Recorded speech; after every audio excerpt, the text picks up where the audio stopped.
Hola, bienvenidos. Que lo sepan, este programa es de ustedes y de nosotros. De los que quieren escuchar y ver, opinar y reflexionar. Queremos que se informen, se emocionen, se molesten, aplaudan, da igual. Pero sientan. Porque aquí se respira libertad y no somos infalibles. Es un encuentro con el periodismo independiente, que anhela el bien común, que no se casa con Chana ni Juana. Perseguimos la verdad y buscamos pautas, sí, porque también comemos y no nos condiciona. Criticamos al poder más allá de la ideología, porque no hacemos publicidad ni propaganda, salvo publientrevistas. Aquí la ética no se negocia, se habla fuerte y claro. Y recuerden, a esta hora, la del Mono López, hay muchos programas en el dial, pero como este, para bien o para mal, ninguno. Prepárese. El programa de hoy presenta entrevistas que hicieron noticia esta semana. Declaraciones, análisis de los temas más actuales, aquellos incluso que siguen en desarrollo. Material necesario para comprender lo que ocurre en el país y el mundo. Bienvenidos.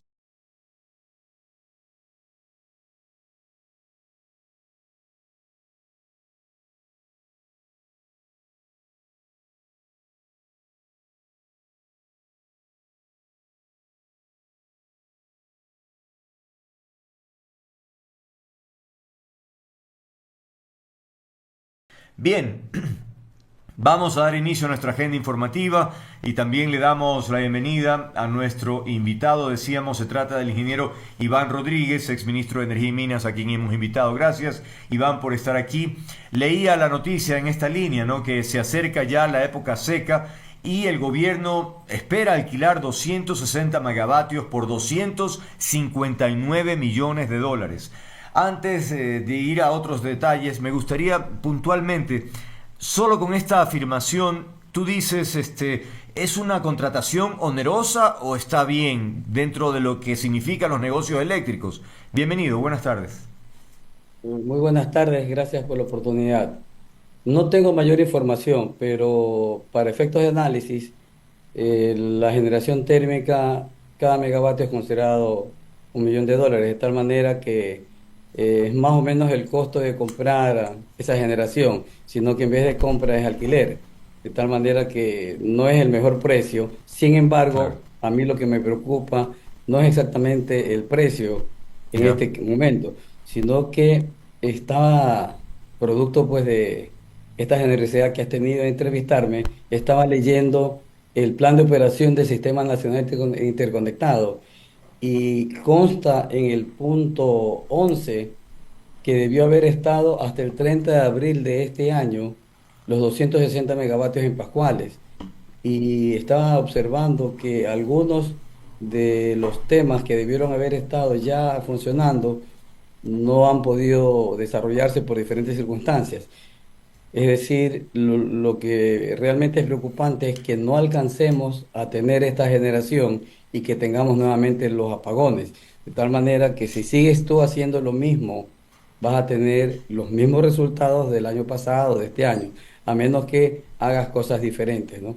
Y si lees un poco más el informe del SENACE, llego a la conclusión de que la situación del sector eléctrico es extremadamente crítica por el aumento de la demanda, por el estado en que se encuentra el sector eléctrico. Claro, Select pues lanzó este concurso, como decíamos, para contratar 260 megavatios, pero el tema es que ya el estiaje empieza en septiembre y el ganador de este concurso efectivamente no podrá estar listo tal vez para enero del próximo año. Es decir, en definitiva, se nota entonces una suerte de no adelantarse, es decir, ¿por qué no se hizo esto antes? Es decir, finalmente, nuevamente estamos con la angustia de que no vamos a coincidir para tener la tranquilidad de que en época de estiaje hagamos una producción importante de energía. Es más o menos como tener una calculadora y decir, el año pasado hubo 1.085 megavatios de déficit, entró una generación hidroeléctrica por 205 megavatios, no entró Progen, está en proceso el resto. Es decir, creo que esas soluciones están bien para solucionar problemas emergentes, pero si Ya. simultáneamente no cambias la estructura del sector eléctrico, si no le das la oportunidad, hay un problema financiero aquí. ¿Tiene el Estado recursos? No los tiene. Entonces consigue que el sector privado te financie. No quiere decir privatizar, solo financiar. Claro. Pero te encuentras con una norma legal que es extremadamente, que hace los procesos extremadamente lentos. Entonces, tienes digamos, una fuerza política en la Asamblea que te permitiría cambiar leyes, en definitiva la norma legal, ¿no? Utilízala, porque si no haces los cambios que requiere, no solamente en generación, en transmisión, en distribución, podrías tener problemas el próximo año. Claro. Pero, es decir, coincides en lo que mencionaba, porque si el proceso se lanza el 9 de julio y se espera la adjudicación para el 30 de julio y llegaríamos para el próximo año, es decir, se pudo haber hecho esto antes. Debió haberse hecho antes, porque fíjate que según el SENACE, esto debió haber entrado entre el 30 de abril de 2025 y estamos ya julio y Mm, no se lanza el proceso. Entonces estamos atrasados y el SENACE es el que te dice, pues, qué generador, te dice en qué estado se encuentra el sector eléctrico, claro. ¿no? Y comienzas a leer los problemas que podrías tener de no repotenciar líneas, de no tener la generación, de no tener el combustible, de no bajar la demanda, de no tener un proceso de eficiencia energética, vas a tener problemas. Claro. Ahora, Iván, el gobierno ha anunciado pues que ha tenido que o detener operaciones o limitar o minimizar las operaciones de algunas hidroeléctricas a propósito de la gran cantidad de agua y que esa agua arrastra sedimentos, palos y que pueden poner en riesgo la infraestructura. Es decir, de momento esa sí es una medida necesaria, pero de cara a lo que viene después, tenemos todavía agua suficiente, es decir, almacenada. Sí, pero el SENACE mismo te dice que debes implementar medidas muy fuertes para solucionar el problema. O sea, el mismo organismo del Estado dice que hay que hacer mucha generación, hay que eh, dar oportunidad para que todos los proyectos del plan maestro se implementen, pero eso no está sucediendo por diferentes circunstancias. Mm, Muchas veces es el tema financiero. Entonces, ¿qué es lo que tienes que hacer? Pedir ayuda. ¿Quién te la puede dar? El sector privado. Pero resulta que la norma legal no te permite, o sea, no sueltas las amarras. ¿Me explico? Incluso los documentos legales, que muchas veces se analizan en reuniones de este tipo, son, ¿no? Muchas, no se socializan, es decir, como que existe algún celo, no te dan la suficiente información, o sea, no permiten que el sector privado intervenga con su experiencia. No te digo que se privatice absolutamente nada, claro. solamente que haya un intercambio de criterios, que haya una adecuada socialización de los proyectos. Eso todavía falta, más Mm, allá de la buena voluntad que tiene la ministra, ¿no? mm. Pero desde mi punto de vista, el sector de funcionarios públicos que la rodean, ¿no? Deben ser mucho más ágiles. Ahora, el gobierno también ha recordado, digamos, que ha tratado de adjudicar ese contrato desde octubre del 2024, pero que el proceso tuvo varios tropiezos. Se incluyeron, por ejemplo, dar de baja uno de los procesos porque el adjudicatario no presentó garantías. Pero caramba, realmente de todas maneras llama la atención que un gobierno resulte incapaz de llevar adelante un proceso que estaba advertido desde hace tanto tiempo y que pues finalmente ha dejado pasar todo este tiempo y hoy por hoy nuevamente la incertidumbre de lo que pueda venir a continuación, ¿no? Normalmente en procesos incluso más pequeños, lo primero que te piden es garantía de seriedad de oferta. Si esa compañía no presentó la garantía, debió haber sido descalificada desde el principio, Me lo imagino. que me hace pensar que hubo alguna falla en ese proceso o dieron muy pocos días, porque muchas veces sale el día viernes y tienes que entregar la información el día lunes. Mm, Yo no estoy en los detalles, ¿no? claro. Pero lo que sí conozco es que si tú no presentas una garantía de seriedad de propuesta, ni siquiera te aceptan la propuesta. Entonces, ese escenario me parece difícil que haya Mm. existido. Seguramente alguien se equivocó ahí. Claro, comprendo. Ahora, la ministra Manzano ha presentado 7 razones, dice ella, para que la gente esté tranquila porque dice no va a haber apagones. Yo quiero ir punto por punto, de manera muy sucinta, para que tú me digas tu opinión sobre estos argumentos de peso que ella dice es lo que va a impedir los apagones. Uno, la represa de Mazar se encuentra por encima de su máxima cota.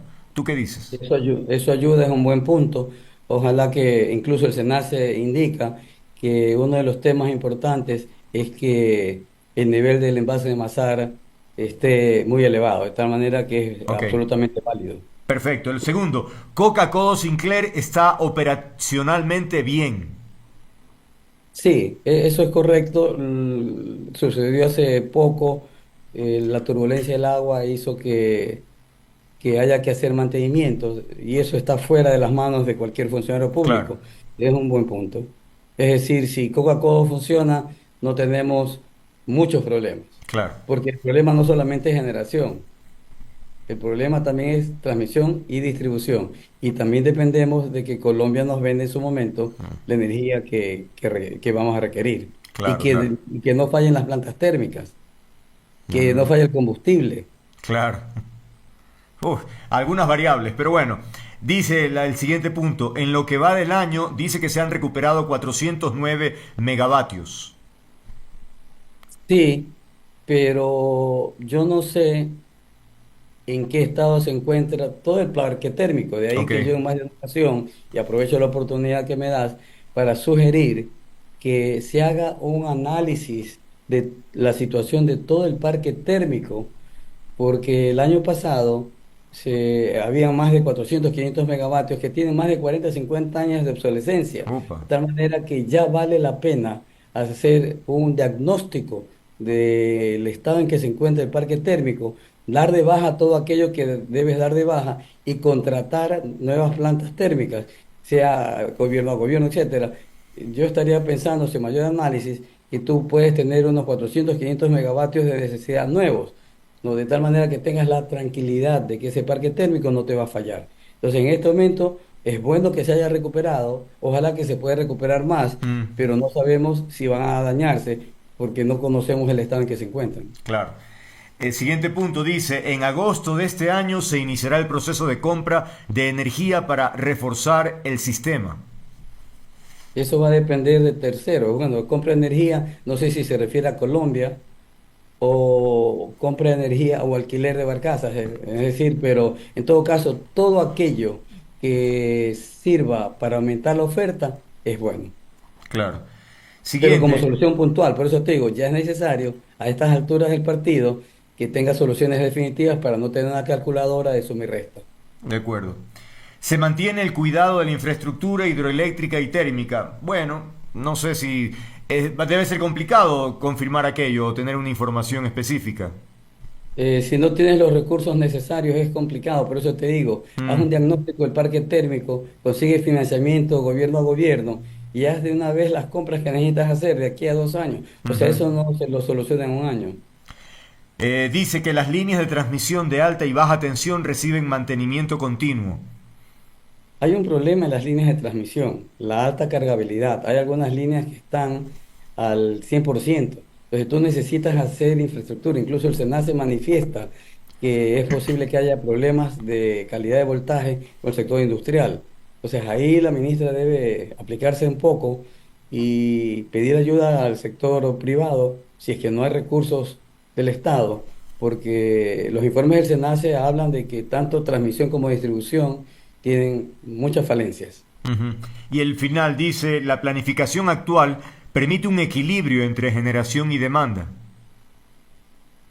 La demanda está creciendo fuertemente Mm, y hay transformadores que están completamente copados mm, y la oferta y la demanda no solamente depende de que tenga suficiente generación, sino que esa generación la puedas transmitir y la puedas distribuir adecuadamente. Fíjate que aquí hay sectores inmobiliarios que no pueden tener acceso a energía porque los transformadores están completamente copados.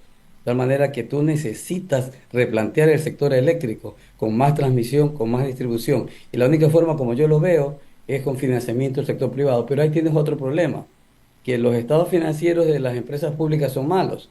Entonces el sector privado te pide algún tipo de garantía y resulta que no hay garantía soberana, no hay garantía de mm, liquidez. Entonces es como un círculo vicioso, ¿no? Yo tengo los recursos, quiero ayudarte, te pido alguna garantía y tú no me la puedes dar.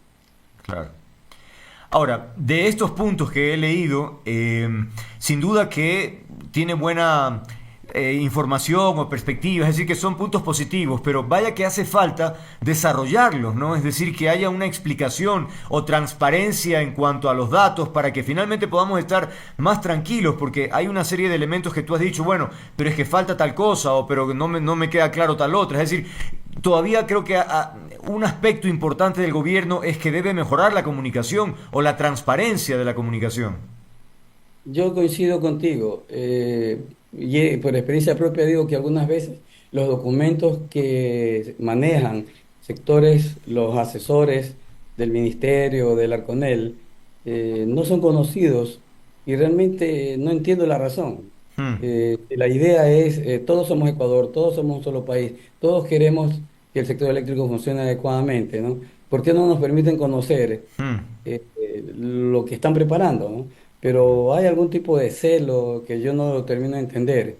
Y te digo, no porque me lo comentaron, sino porque lo he vivido en carne propia, ¿no? Mm, Ahora, aquí hay cosas que son importantes hacer. Por ejemplo, catastro de generadores del sector privado.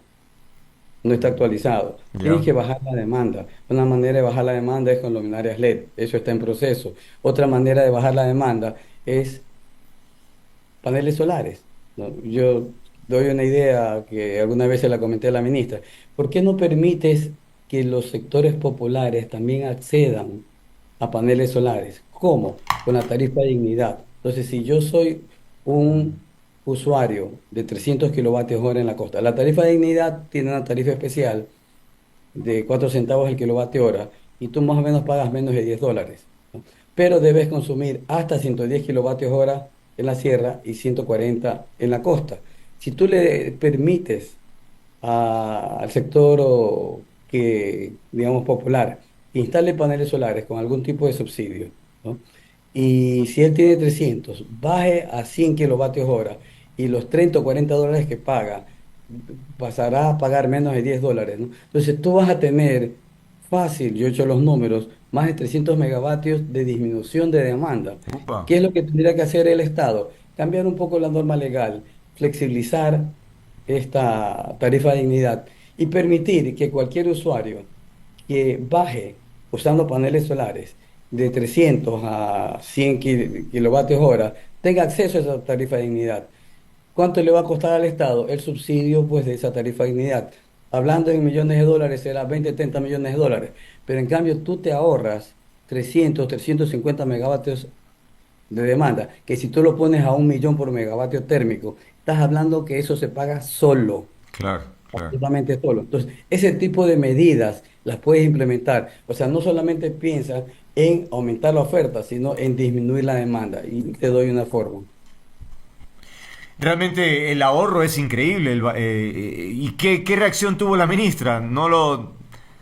No, no, no, sí, buena reacción, pero falta meter el gol. Estás en el área de candela, falta meter el gol, ¿no? Pero son ideas que, o sea, yo la veo a la ministra pues con buena voluntad de hacer las cosas, ¿no? Claro, Pero tiene tantos frentes, ahora no tiene ni siquiera bombeo de petróleo, ¿no? Es claro. difícil. Entonces, ella requiere un buen grupo de asesores, de su confianza. Ujú. No sé Sí, si entiendes el sí, sí, mensaje. sí, por supuesto. Y es que qué importante es ese tipo de elementos para que se analicen y finalmente se tomen decisiones, pero que se tomen ya, es decir, es eso, ¿no? Decisión. De lo contrario, pasa el tiempo, se postergan las cosas y no tenemos los resultados. Para concluir esta conversación, Iván, entonces, ¿te muestras qué? ¿Un poco preocupado, escéptico de las cosas que se han dicho o más bien optimista de que no tendremos problema este año? No, yo estoy realmente preocupado, más allá de las consideraciones a la ministra. Yo estoy preocupado, justamente estaba leyendo el informe del SENACE y me quedo muy preocupado si es que no se toman las medidas en este momento, porque el próximo año podríamos tener problemas debido a que el asunto apagón del sector eléctrico no solamente depende de generación, sino también de transmisión y distribución. Y ahí como que vamos muy lentos, no hay recursos y todavía no sueltas las amarras, ¿me explico? No le Mm. das la oportunidad al sector privado a que te pueda ayudar. Y insisto, no es privatización, Claro. solamente financiamiento. Pero si el éxito es ese, ¿no? Lograr esa sinergia entre lo público y lo privado. Es decir, pues, si seguimos en este gobierno con esos prejuicios, yo no sé a dónde vamos. Se entendería en la época de Correa que tenía esas fijaciones, ¿no? Pero hoy por hoy estamos con un gobierno que presumo tiene que tener otra visión, ¿no? Aunque a ratos parecería que se parece también al otro. Déjame hacerte un comentario por experiencia. El funcionario público, no todos, no, Mm, pero algunos, son enemigos del empresario privado. Por ejemplo, hay gente en Semplades, y lo digo ujú, con nombre y apellido, Semplades, ¿no?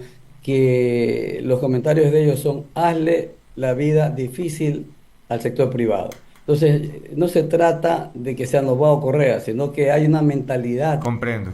del sector público, ¿no? Mm, Que es enemigo del sector privado y no quiere que se desarrolle. Entonces, no le facilitan la vida a personas como la ministra, que muchas veces no tienen ni tiempo para leer un documento. claro. Entonces, más allá de la parte política, yo creo que es un tema de estructura mental, ¿no? Del funcionario público. Y además otra cosa, que le tienen pánico a Contraloría. Entonces, si tú no solucionas el tema de Contraloría, hoy día estaba hablando con amigos, es realmente de pánico de lo que sienten los funcionarios públicos, porque si hacen más allá o menos acá, no tienen un informe de Contraloría negativo. Claro, claro. Pero es Y increíble, después te ¿no? Qué cuento. poder que tiene la burocracia. Increíble. Bueno, ya veremos qué pasa. Por ahora es todo. Agradecerle a nuestro invitado, Iván Rodríguez, exministro de Energía y Minas, hablando sobre la coyuntura y la perspectiva en torno a las decisiones que se están tomando y ojalá vayan encaminadas a prevenir, ojalá, insisto, la posibilidad de apagones. Iván, gracias. ¿Ah? Que tengas una buena tarde. Muchas gracias a ti. A ti. 17:32. Vamos a pausas, amigo. Ya venimos.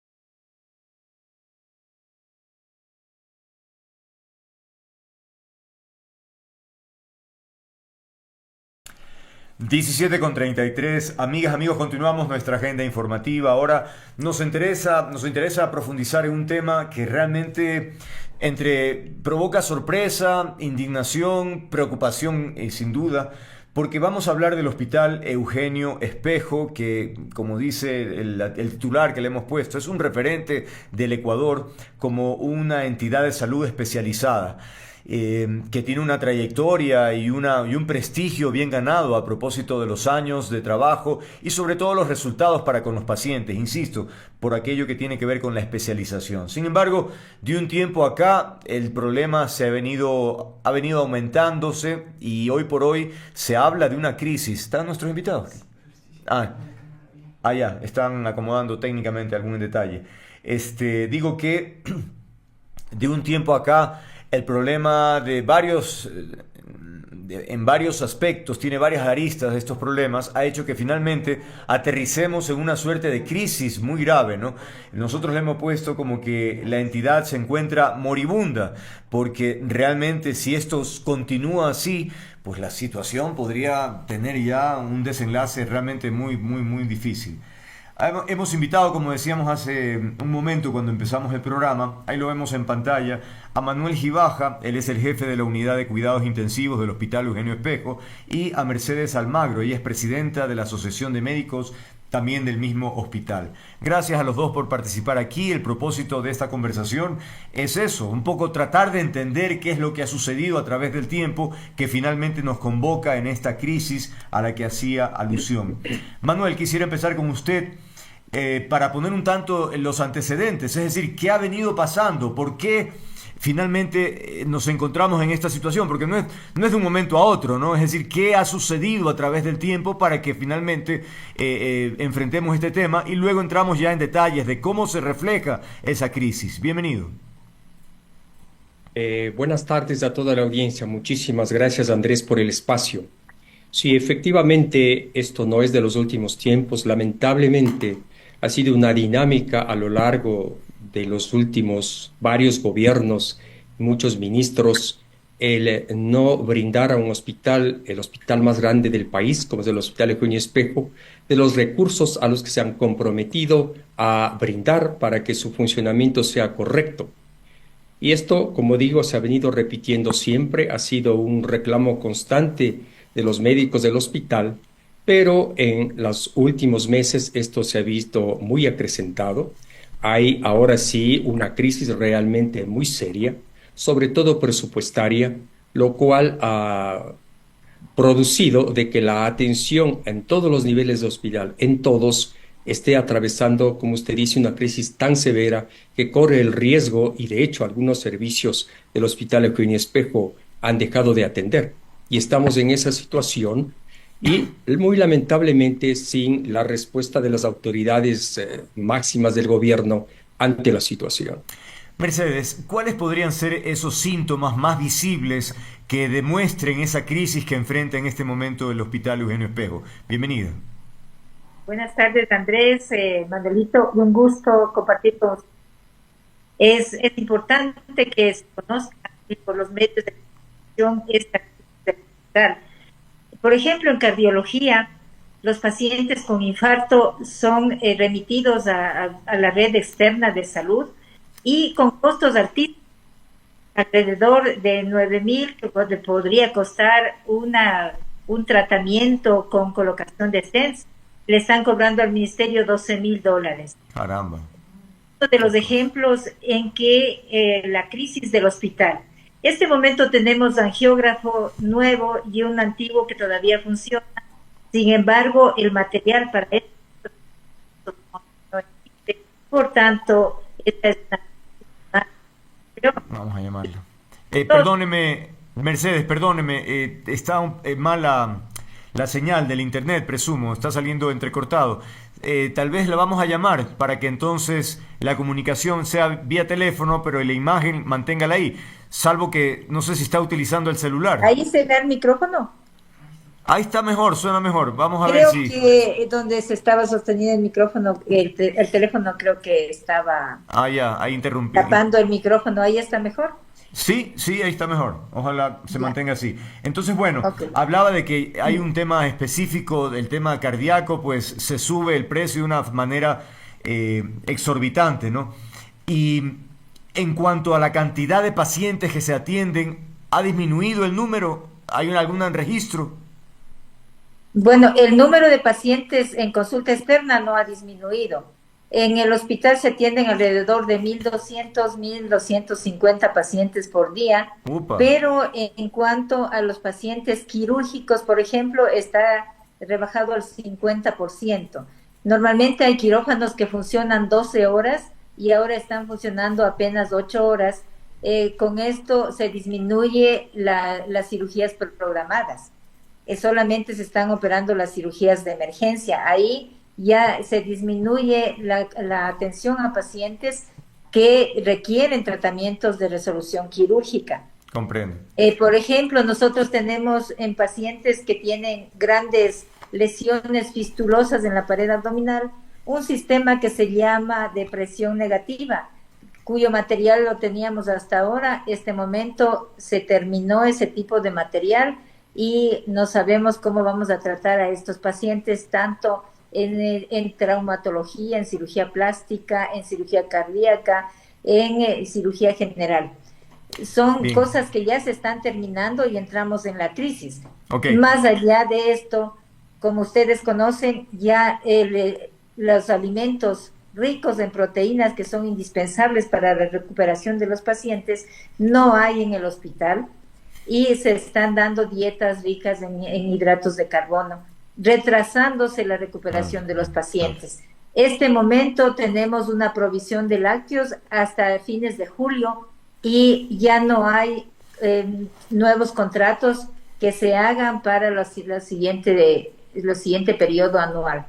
Ok, Entonces, la crisis sigue aumentando. comprendo. Ahora, doctor Gibaja, usted hablaba hace un momento sobre el tema de recursos económicos. Cuéntenos, ¿cuál es el presupuesto del hospital y en cuánto está? O sea, ¿se ha disminuido acaso o simplemente no están pagando, no están cumpliendo con lo que deberían haber entregado?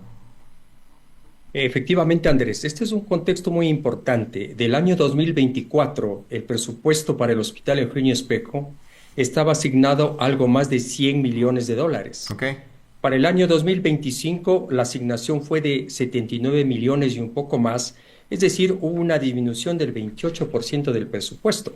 Pero esto es en números. De esta cantidad asignada para el año 2025, se ha entregado hasta la fecha un porcentaje mínimo del dinero que necesita el hospital. No sobrepasa el 10% de la cantidad que el hospital ya debió haber recibido. Evidentemente, esto ha llevado a todas las consecuencias que la doctora Almagro está mencionando en todos los servicios. Ahora, ¿hay alguna Es decir, explicación, doctor Gibaja? Es decir, ¿por qué? ¿Cómo es posible que no llegue algo tan importante? Entonces, ¿cuál es la justificación? ¿O simplemente lo hacen pero no reexplican? muy lamentablemente, digamos, esto ni siquiera es un problema de las autoridades que están en el hospital, llámese el gerente del Ah, hospital, por supuesto, puesto claro. que él también está atado de manos ante la Sí. situación. Hace algunas semanas hubo una reunión de todos los líderes de servicios y se envió una comunicación al ministro de Salud, al ministro de Finanzas, explicándole la crisis seria en la que se encuentra por falta de fondos y muy lamentablemente no ha habido ninguna respuesta. Es decir, el hospital como tal, sus autoridades y los médicos no tienen ninguna respuesta del por qué es que los fondos no se asignan. Sorprendente, ¿no? Porque día a día, me imagino, doctora, es que se siente esto, es decir, los procesos de compra de insumos, por ejemplo, ¿no? O medicamentos, tienen dificultades porque no llega el volumen que se esperaría. Así es, hay una limitación entre antibióticos, en analgésicos, en antitrombóticos, en anestésicos, y todo esto influye en la calidad de atención a los pacientes.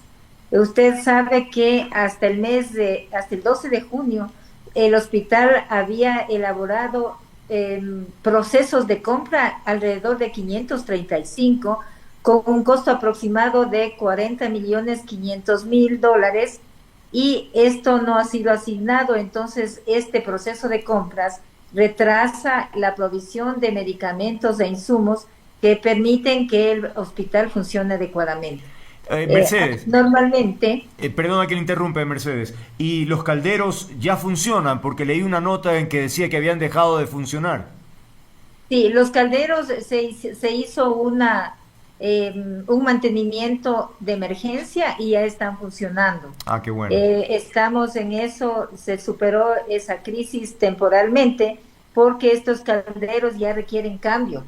Pero con esto que se hizo no sabemos hasta cuándo funcionará, pero en todo caso eso está funcionando por el momento. Por el momento, realmente no hay ninguna garantía, es una reparación, pero en fin. Así es una reparación. Y es Ajá. importantísimo porque esterilizan allí, pues, y es que, ¿cómo se trabaja si no está todo el material esterilizado? Ahora, doctor Gibaja, también leía que el número de cirugías pasó de 80 diarias a la mitad, alrededor de 40. ¿Esto es así o la cifra es otra? Es que Andrés, para poner en contexto, Sí. como ha dicho la doctora Almagro, a la fecha, pendientes por financiar existen más de 17 millones para medicinas, más de 17 millones para dispositivos médicos y más de 6 millones para insumos de laboratorio. Entonces, todo esto lleva a que no se pueda brindar la atención necesaria en las diferentes áreas, sin nombrar cifras menores. Estas son las más grandes, de ahí que es una realidad de que esto no suceda. Y hay algunos servicios quirúrgicos que incluso por este hecho no están funcionando. Por ejemplo, cirugía cardíaca. Cirugía cardíaca ya van algunos meses que no se está llevando a cabo. Tómese en cuenta, Andrés, de que el Hospital Eugenio Espejo, la cirugía cardíaca, que es muy activa, es el centro público donde se atienden, qué sé Claro. yo, más del 50% de la población. Ajá, claro. ¿Y entonces qué pasa con ellos? ¿Se los deriva? O sea, De paso, habrá que decir que lograr la derivación de un paciente con una patología compleja de tercer nivel a otro sitio es muy difícil. Claro. Y esas derivaciones se las consigue muy difícil. Lo que sucede es que la lista de espera de estos pacientes va aumentando. Básicamente eso es lo que sucede.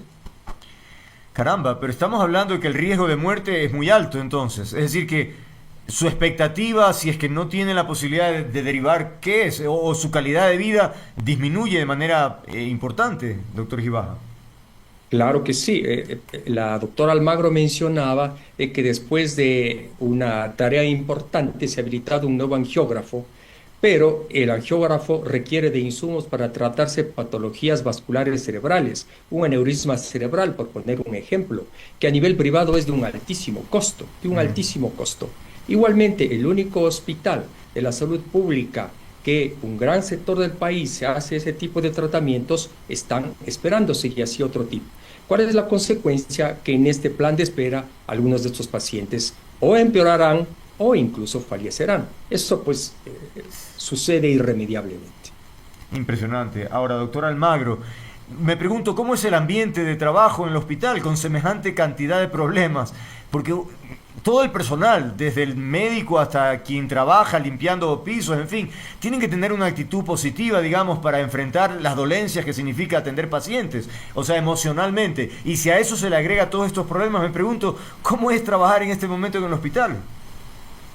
Muy difícil. Usted ha hecho una pregunta que aumenta el síndrome de Burnout, porque todos los compañeros estamos estresados porque no tenemos opciones para ofrecer a los pacientes y siempre estamos recibiendo visitas de los familiares pidiendo que cuando se le opera a su paciente, pero nosotros tenemos que decirles que no hay posibilidades de operar y que esperemos.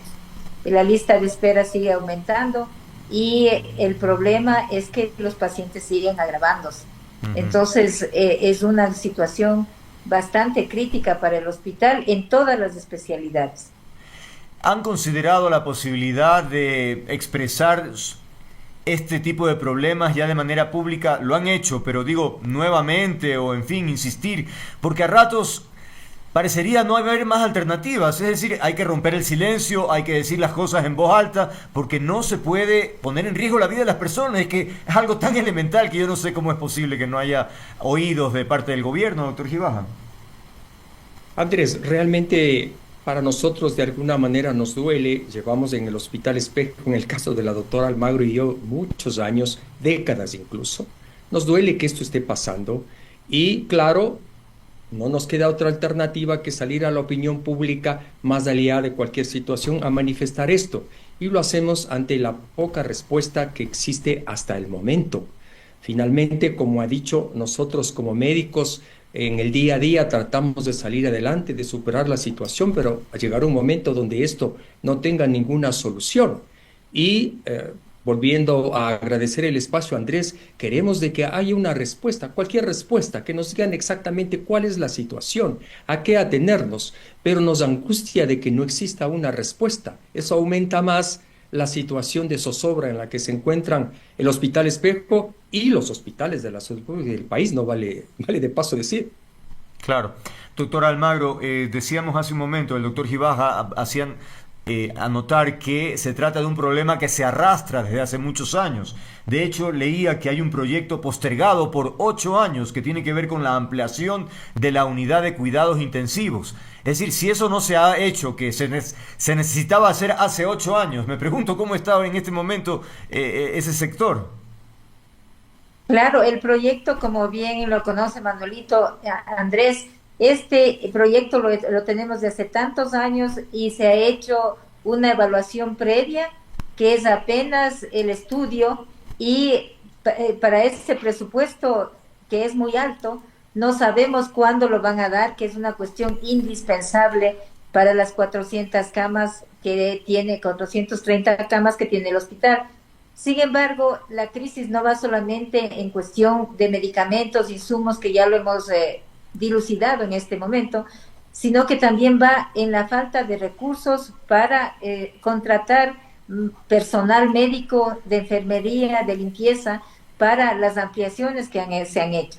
En el 10º piso se ampliaron 35 camas y están ahí las camas sin mobiliario, peor con personal para que atienda esas camas. Para nosotros es una aspiración la ampliación de la terapia intensiva, que es indispensable para el número de pacientes que atendemos, sobre todo de cirugía general, de neurocirugía, de cirugía oncológica, cirugía cardíaca, todo este tipo de cirugía de alta complejidad que se hace en el hospital se hace con una participación muy activa de terapia intensiva y siempre nos están faltando camas.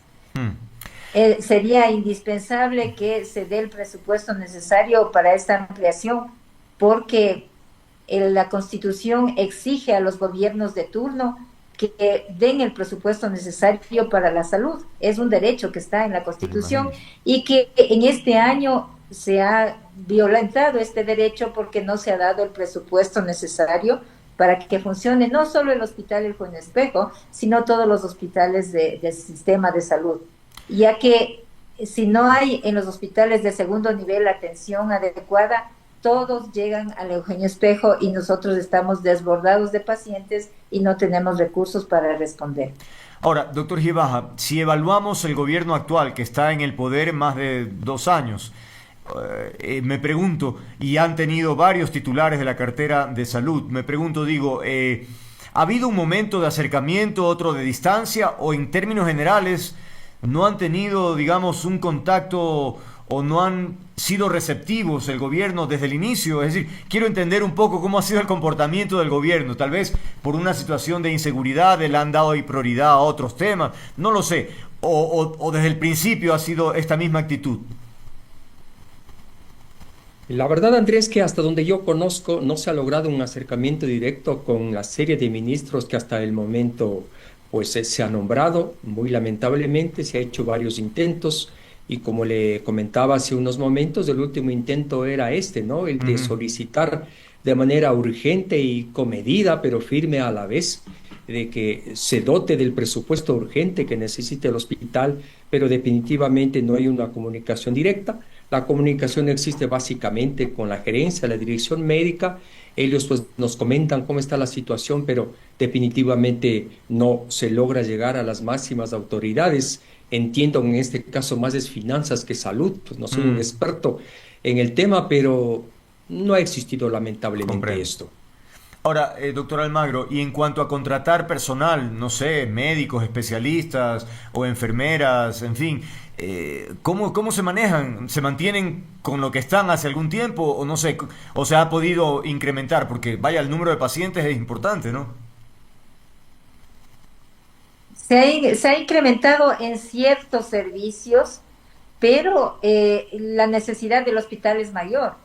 Por ejemplo, en patología, nosotros tenemos un retraso hasta de 7 u 8 semanas de los resultados de los histopatológicos, luego de una cirugía o de toma de biopsias, sea por endoscopía o por cualquier otro método. Porque nosotros, si no tenemos un diagnóstico histopatológico, no podemos tomar una decisión, y faltando patólogos siempre están retrasados, y en los tumores es indispensable tener lo más pronto posible esos resultados. Entonces esta es una de las necesidades urgentes de contratación. Entonces hay muchos huecos, una gran brecha de personal, tanto de enfermería, de auxiliares de enfermería, de médicos, de personal de laboratorio, para cumplir con las necesidades y la demanda que exige un hospital de tercer nivel. Hace un momento, doctor Gibaja, hacía referencia a la posibilidad de hacer alguna actitud, digamos, de reclamo, ya aunque lo han hecho antes, pero en fin. Y quiero insistir en esta idea porque me viene de inmediato el caso de Solca, ¿no?, que ya dio una suerte de ultimátum. Si hasta tal fecha no nos entregan lo que nos deben, tenemos que cerrar puertas, no podemos trabajar. Es decir, es tan simple como eso, porque prolongar por, evidentemente, un espíritu humanitario puede dar una concepción equivocada de parte del gobierno. Sí pueden mantenerse ahí que vayan adelante con lo que tienen. No, hay que dar una asistencia de calidad, pero con todos los recursos. Entonces, digo yo, no es que pretendo que alborotar el ambiente, pero no debería ser necesario considerar tal vez algo así, un ultimátum a decirle al gobierno, por favor ayúdenos, de lo contrario no vamos a poder trabajar. O sea, la verdad es que nuestra presencia, tanto de Mercedes como mía, no es molestar al gobierno, ni mucho menos, ¿no? No. O sea, nuestra intención es fundamentalmente otra, pero le quiero decir algo. Si las cosas no mejoran, si no se hace la asignación presupuestaria, penosamente no va a hacer falta hacer ningún movimiento, porque de por sí va a irse de a poco cerrando el hospital, sin que nosotros incluso pretendamos esa situación. Hay varios servicios del hospital que si no se asignan los recursos terminarán cerrándose. Caramba. Terminarán cerrándose. El Hospital Eugenio Espejo en los últimos tiempos tiene una atención importante a pacientes oncológicos. La medicación oncológica es de muy alto costo y tengo la información exacta que para este año se redujo el presupuesto un 49% para los medicamentos oncológicos y de esa reducción se entrega menos. Entonces, por añadidura, va a dejar de funcionarse. Entonces, por eso es que queremos decirle a quien competa que no permitan que eso llegue a suceder, porque las consecuencias las van a pagar los pacientes. Doctor Almagro, usted decía hace un momento que el ambiente efectivamente genera cierto estrés. ¿Ha habido cuadros ya específicos de personal que se siente tal vez decaído o deprimido frente a esta situación? Hola. Sí, le escuchamos. Bueno, aparte de esta situación, sabemos que existe un comité de pacientes que también está haciendo este movimiento y sí pediríamos nosotros a los medios de comunicación como ustedes y a otros que se sumen a este clamor que es de los pacientes, del personal de salud y de la población en general, porque no sabemos a qué momento alguien necesita la atención del hospital y necesita que tengamos todos los recursos para darle la atención de calidad que la Constitución está garantizando. La seguridad también se trata de la salud, no solamente la seguridad de la que estamos a diario escuchando noticias y que los medios de comunicación lo toman tan en cuenta. Deberían tomar en cuenta que la seguridad en la salud es una gran parte del bienestar de los ecuatorianos. Entonces, sí es importante que medios como ustedes permitan que nosotros difundamos esto para ver si es que de alguna manera el ministro de Finanzas, el mismo presidente de la República regresa a ver a salud, que es gran parte de su obligación como mandatario. Es fundamental, ¿no? Imagínense. Bueno, doctor Gibaja, quiero preguntarle puntualmente, ¿los quirófanos en este momento están trabajando, digamos, en toda su capacidad, 12 horas o no tantas? Andrés, solo permítame decirle que tanto la doctora Almagro como yo ya llevamos tantos años acá que no va a haber poder humano que a nosotros nos haga doblegar ni nos deprimamos. Eso sí se lo quiero decir, seguiremos adelante. Y preferiría que, como es, inclusive fue jefe de cirugía, la doctora Almagro dé una información más exacta al respecto para no fallar. En cuanto a los quirófanos. Sí, exactamente. Nosotros recibimos un memorándum de parte de las autoridades informando que por la falta de recursos se disminuyan al 50% las cirugías programadas. Imagínense. Y solamente las cirugías de emergencia entran tal cual vayan llegando, pero las cirugías programadas están reducidas definitivamente. Increíble, ¿no? Y ahí viene lo que decía el doctor Gibaja. Finalmente, ese paciente que tiene que esperar, evidentemente, su salud se deteriora porque está a la expectativa de una operación que le cambie, que le mejore. Caramba, qué complicado realmente. Con esto vamos cerrando la conversación en el sentido de esperar efectivamente que haya oídos de parte del gobierno para buscar, para sentarse. Si tienen problemas económicos, bueno, pero busquen alternativas de forma que haya una idea clara, ¿no? Es decir, que que digan, bueno, en este mes vamos a cumplir con tanto, el próximo así, y se puedan organizar. La planificación creo que es muy importante para poder sentir por lo menos que va a llegar en algún momento esos recursos y así salir del momento tan difícil que enfrentan. No sé, ¿alguna idea final con la cual quisieran cerrar esta conversación? Doctor Gibaja, empecemos con usted. No, primero, Andrés, agradecerle. Sabemos del impacto que usted tiene en la opinión pública y esperamos lograr objetivos con esto y repetir lo que dije hace un momento. Por favor, a las autoridades, no queremos que si esto no se soluciona, esto se convierta realmente en algo que sea mucho mayor de lo grave que es. Mm, Yo quiero esperar y augurar a que a quien corresponda a la brevedad posible se reunirá a quien compete y asignará el presupuesto, que es la única solución. Espero que no pase más tiempo y comedidamente me permito pues invitar a que esto se haga lo más pronto posible. claro. Esto es lo que quiero decir, Andrés. Bien, doctora, tal vez aparte de lo que quiera mencionar, se me estaba quedando. ¿Y la gente, los pacientes, los familiares, reclaman de manera ya molesta por lo que está sucediendo? ¿Cómo enfrentan ustedes esa situación? Bueno, nosotros tenemos que decirles que no depende de nosotros, Mm, porque no es que nosotros estamos guardando material o estamos o no queremos planificar las cirugías o no queremos prescribir tal o cual medicamento. claro. La cuestión es que no hay en el hospital y las bodegas están vaciándose y lo que nosotros pedimos es que se cumpla con la obligación que la Constitución nos da a todos los ecuatorianos del derecho a la salud.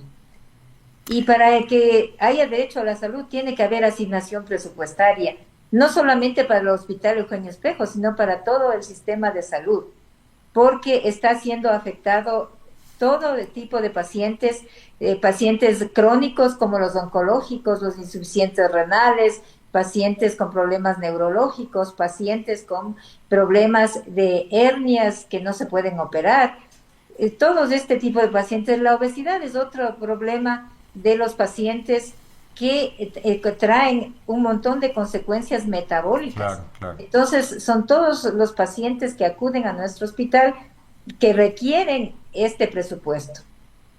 Normalmente el presupuesto se ha dado como mucho a tardar hasta el mes de marzo o abril de cada año, pero ahora nosotros estamos en julio y el hospital no ha recibido el presupuesto que se requiere. Y Bien. según cómo vamos, a lo mejor vamos a terminar el año vaciándose las bodegas con el presupuesto del año pasado y sin poder atender a los pacientes con calidad. Por eso solicitamos nosotros muy comedidamente al ministro de Finanzas, al ministro de Salud, a la mismo presidente y vicepresidente del Ecuador, de que regresen a ver a salud. La salud también es seguridad. Bien, muchísimas gracias a los dos por haber participado. Valoramos este tipo de pláticas porque creo que ponen sobre la mesa con altura la situación que están enfrentando, en este caso, todos los pacientes que acuden al Hospital Eugenio Espejo. Gracias a Manuel Gibaja y a Mercedes Almagro por haber compartido con nosotros esta información. Son gente que está ahí todos los días trabajando y enhorabuena, como decía el doctor Gibaja, pues tenemos la tranquilidad de quienes están allí, tienen esa mística, ese compromiso por la gente y su salud y por lo tanto están allí a pesar de todas las dificultades y adversidades que enfrentan, pues poniendo cara a estos problemas. Nuevamente, gracias y que tengan una buena tarde-noche. Muchas gracias, Muchas Andrés. gracias. Buenas tardes. A Gracias, ustedes. Andrés. Buenas tardes. Gracias a ustedes. 18:04, vamos a la pausa, amigos, ya venimos.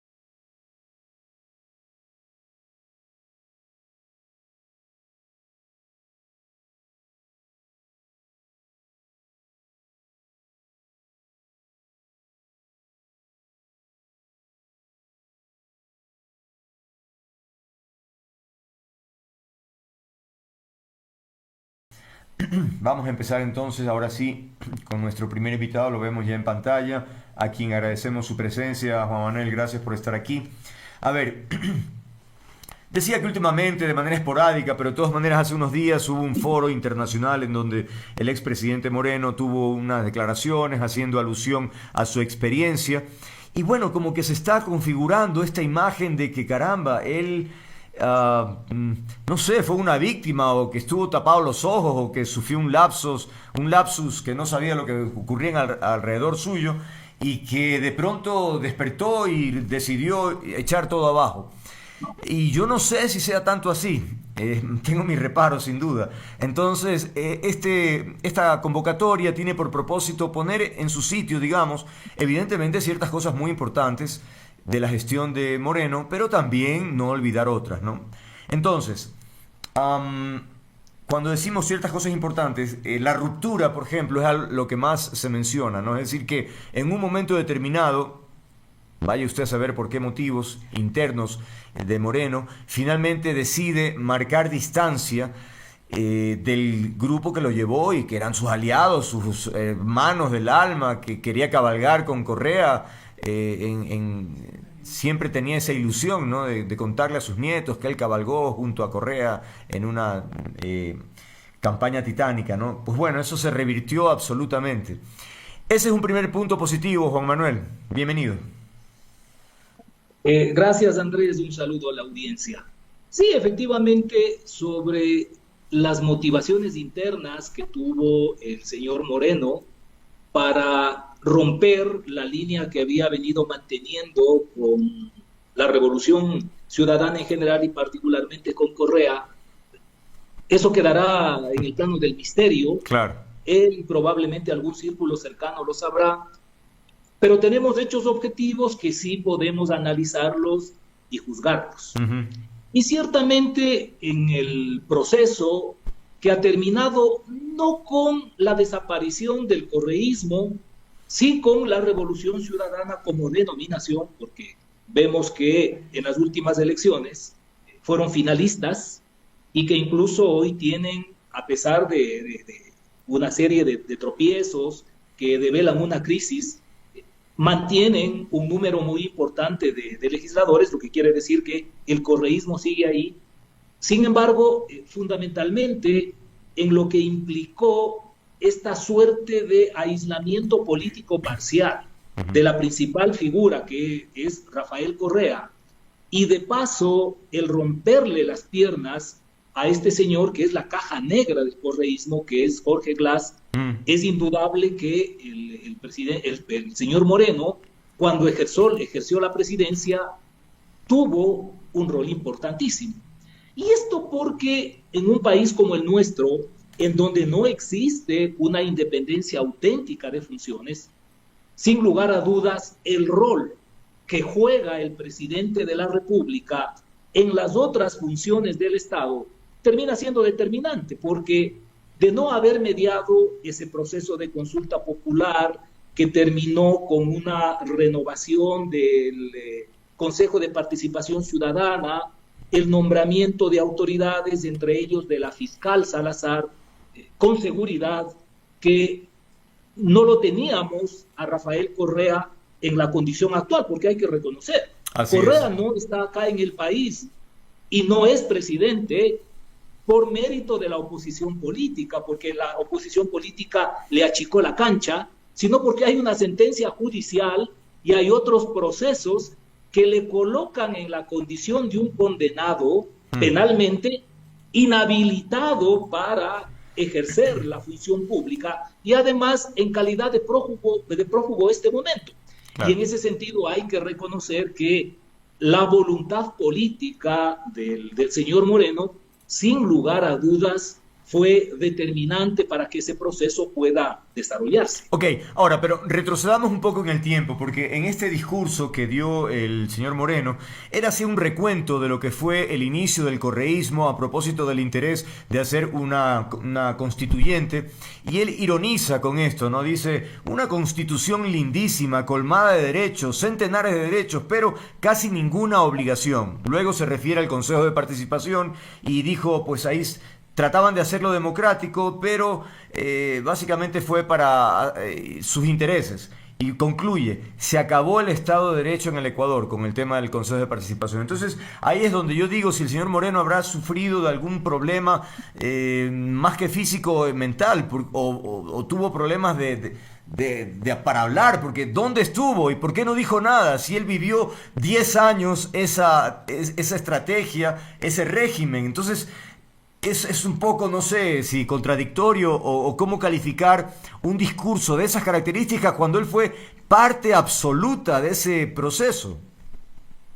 Sí, es lamentable que no conozcamos con un poco más de, si no detalle, de claridad, cuáles fueron los impulsos que le llevaron a esa ruptura, porque ciertamente yo coincido contigo, Andrés, a menos que se tenga atrofiados los sentidos, resulta muy complejo poder explicar y mucho más justificar que alguien, cuando vemos que el sol está brillando, tenga que primero hacer un curso en la NASA para llegar a la conclusión de que no está lloviendo y que está haciendo sol en el día, porque esto es lo que acontecía, no digamos con la Constitución exclusivamente, sino con todo lo que implicó el régimen de Correa prácticamente desde el inicio. Entonces, que sea necesario que transcurran algunos años y llegue a detentar una posición de poder determinada para que caiga en cuenta que eso de lo que él formaba parte, de lo que él impulsaba, tenía características benignas, sí es insólito, porque además no hay que perder de vista que cuando él se posesiona como presidente, me refiero a Lenín Moreno, en su discurso lanza una cantidad de flores sobre la condición humana y política de Correa, que resulta impresionante que después se desdiga con las decisiones políticas que tomó. Viceversa, ¿no?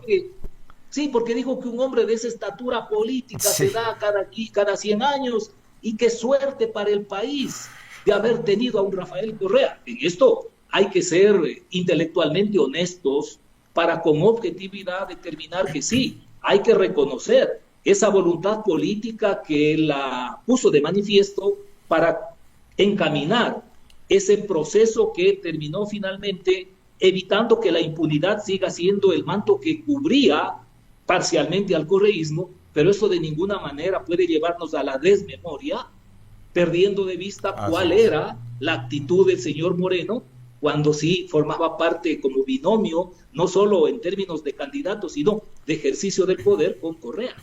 Claro, y decía que que era de compartido los criterios, es decir, que Correa también hablaba maravillas de Moreno, ¿no? Que era una persona, pues, también de unos principios muy altos. Y pocas veces he visto cómo se dan tan feamente, con epítetos tan groseros y vulgares entre políticos que eran antes íntimos, ¿no? Pero bueno, siguiendo el discurso del señor Moreno, él también concluye que la cereza del pastel, estos son palabras textuales, hubo bastantes alianzas con el narcoterrorismo, alianzas con los grupos de delincuencia organizada, se indultó a los grupos de delincuencia organizada y también a narcotraficantes. Se impuso la tabla de drogas que favoreció el microtráfico y todo esto se hacía en aras de lo que supuestamente iba a ser un futuro mejor. Y concluye, Correa además tuvo ya gestos autoritarios por la reelección indefinida. Ordenó a su asamblea y a su corte constitucional que se aprobase la reelección indefinida. Pero si allí estaba Moreno, por favor, porque de verdad, a mí me daría vergüenza o sea, en el foro ningún ecuatoriano habrá habido, es decir, que puedan creer semejantes historias, pues, Juan Manuel. Sí, es realmente terrible. Allí yo veo una falta de honestidad intelectual y hasta de irrespeto al sentido común de la audiencia para, sin ningún escrúpulo, llegar a ese tipo de afirmaciones. Porque sí, es posible que uno, es frecuente que pase en la vida, termine siendo engañado por gente en quien creyó, en su propuesta, en su oferta, sea en el orden que sea, claro, en lo comercial, en el amor, en lo que sea. Pero cuando ya en el ejercicio de la relación sentimental, empresarial o política, va verificando que esa propuesta, que esa idea que se compartía, tiene algunos desajustes, y peor todavía si tiene desajustes de la magnitud en relación a los principios que uno supuestamente interioriza y profesa, el que se continúe en la misma mesa comiendo los mismos alimentos, compartiendo la misma relación, Claro. sí resulta repudiable, pues porque en definitiva no puede ser posible que uno años después termine diciendo que estaba en desacuerdo con Sí. algo que siempre estuvo al alcance, Claro. no continuar compartiendo.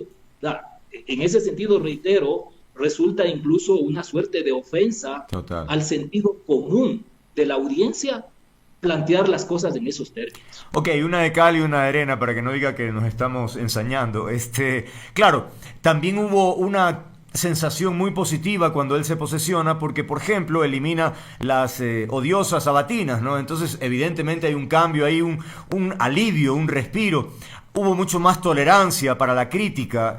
No es que digo que hubiese un cambio de acceso, por ejemplo, a la información o de mucha comunicación. Tampoco tanto, ¿no? Pero en todo caso, la comparación inmediata realmente te daba una imagen distinta que aportó a mejorar ciertas relaciones también con la empresa privada. En fin, ese tipo de cosas yo creo que sí aportaron, ¿no? Claro, es que hay que diferenciar la evaluación sobre la gestión del gobierno de lo que implica el manejo discursivo de las discrepancias que por lo visto ha tenido desde siempre en el ejercicio del Claro. gobierno como vicepresidente con el señor Correa. Claro. Porque obviamente en su gestión gubernamental ha tenido cosas positivas, ha tenido cosas negativas, y eso con austeridad hay que valorarlo, pero lo otro, este manejo en la justificación de la posición política que adopta frente al correísmo, aludiendo a que desde el inicio se percató que el proceso pecaba de arbitrario, que la constituyente era un adefesio y que el resultado de eso fue un mamotreto. Esto sí es algo que tiene que ser cuestionado. Total. Porque habiendo tenido oportunidad de hacerlo en el momento adecuado, no continuar callado en silencio, siendo parte de esto, incluso legitimando con su figura, porque hay que reconocerlo, Por supuesto. una figura que gozaba de mucho prestigio, de mucha simpatía Así en el es. correísmo, era precisamente el señor Moreno. Y allí lo que finalmente uno puede descubrir es que ha habido un utilitarismo mutuo, de Correa aprovechándose de Moreno y de Moreno aprovechándose de Correa. Claro.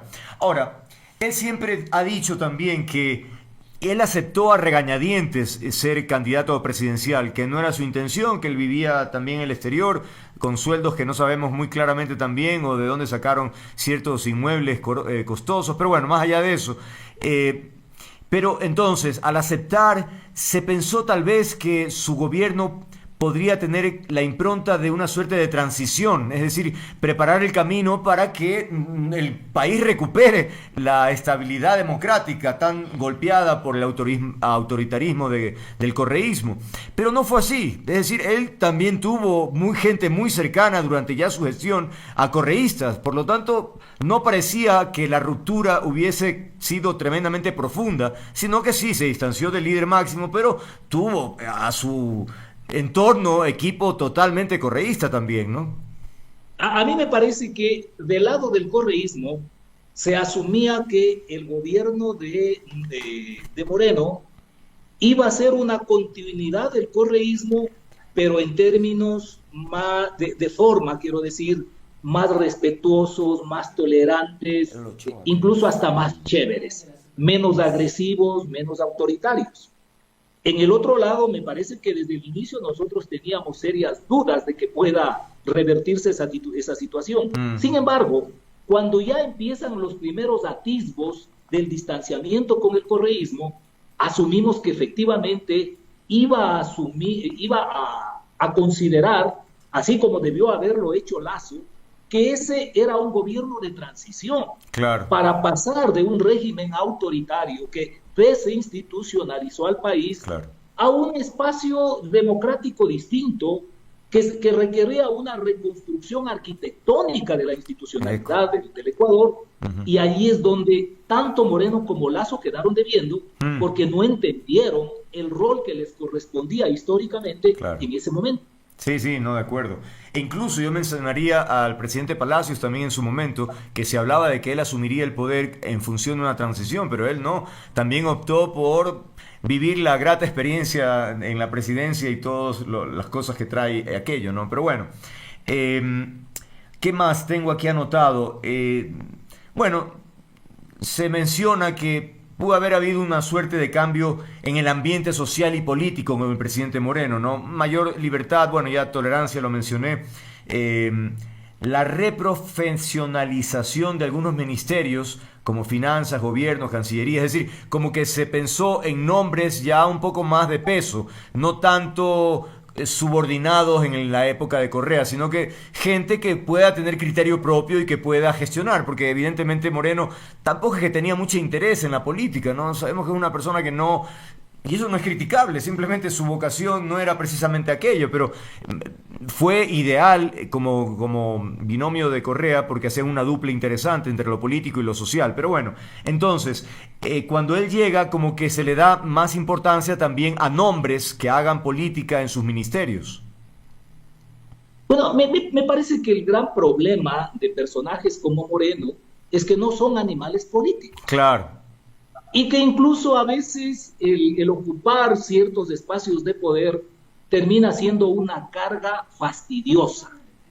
Y cuando ocurre eso, terminan delegando el poder a terceros. A terceros, claro. Tengo la impresión que en el caso del presidente Moreno, él llegó a contentarse con la revancha, con la vendetta personal contra Correa, contra Glass y con alguien más, pero perdió de vista el auténtico ejercicio de gobierno, porque todo indica que él más bien terminó no desconcentrando, no descentralizando, sino entregando el poder político a terceros que no hicieron las cosas que suponíamos en ese momento histórico correspondía como un enlace, como un traslape, como una transición, luego de lo que constituyeron las características del gobierno correísta. Ahora, claro está, Correa tiene que estar permanentemente con pesadillas respecto de Moreno, porque la lógica es que Correa le termina impulsando para que el señor Moreno sea presidente de la República,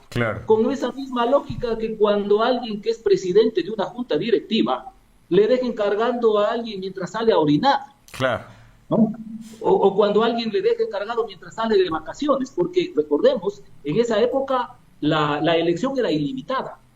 Y como hubo un bajón económico, Correa quería aprovechar 4 años de vacaciones para que los problemas económicos los aborde pleno, la gente termine extrañándolo, y entonces iba a regresar como el caudillo ausente que tanta nostalgia había despertado en la ciudadanía y que aterrizaba otra vez como El Salvador. Pero le fallaron los...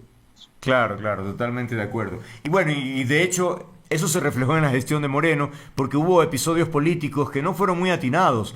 Hubo una protesta importante donde pues tuvo un cara a cara en aquella época con un señor apellido Isa, que hasta entonces no era tan conocido, y le habló del tractorcito y qué sé yo, y en fin, hubo episodios así en donde se notó que Moreno no tenía o no sabía cómo manejar situaciones difíciles, sensibles. El tema de los colegas de comercio también, la gestión que hizo y sobre todo la comunicación, aparentando mucha preocupación y haciendo gestiones, en definitiva, hoy por hoy sabemos que más bien su rol fue anodino, es decir, una cosa que sí sorprende, ¿no? Así que ahí se refleja lo que tú mencionabas, de que a él el tema de la política como tal no era un tema que le resultara interesante.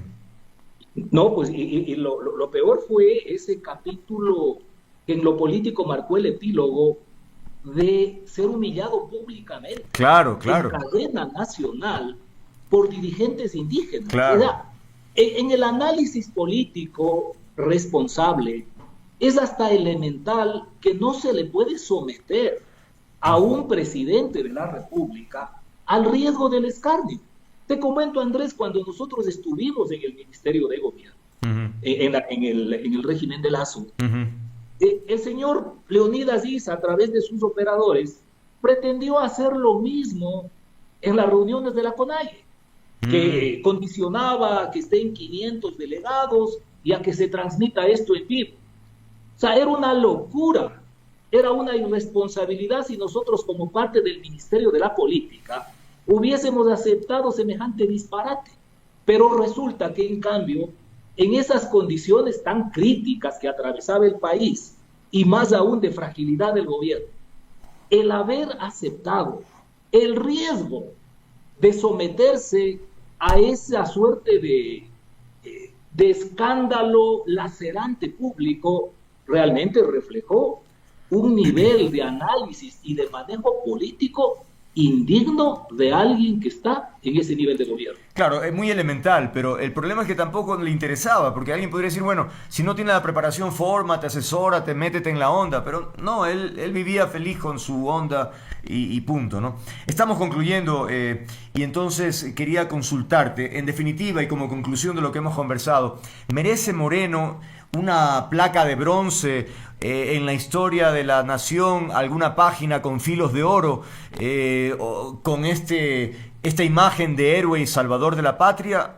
o no? Porque igual él tiene que... No, para nada, ¿no? Hay que justipreciar los aportes que en lo político, en lo administrativo puede haber dado, pero de eso llevarlo a la categoría de prócer, en ningún sentido, tanto más que allí siguen pendientes investigaciones sobre presuntos actos de corrupción en los que estaría involucrado él, su familia, y que hay otros hechos también muy deleznables sobre su capacidad, como fue el manejo de la epidemia del COVID, por ejemplo, en donde creo que precisamente en las crisis es en donde se manifiesta de mejor manera la capacidad de los gobernantes. Y allí lo que tuvimos fue un manejo desastroso, de tal modo que, reconociendo los méritos, hay que ser lo suficientemente austeros, serenos, objetivos, como para con la prudencia del caso hacer la separación de lo bueno y lo malo, pero que de allí cualquier día amanezca vestido de bronce, me parece una locura. Muchas gracias. Ha sido Juan Manuel Fuertes, analista político, poniendo en contexto y sobre tierra lo que hemos conversado a propósito de lo que fue la gestión de Lenín Moreno, las consecuencias de esas decisiones, que sin duda trajo épocas de alivio, como decíamos hace un momento, pero que, vaya, todavía tiene que responder ante la justicia por algunas cosas. 17:39. Gracias por habernos acompañado, Juan Manuel. Gracias. A ti.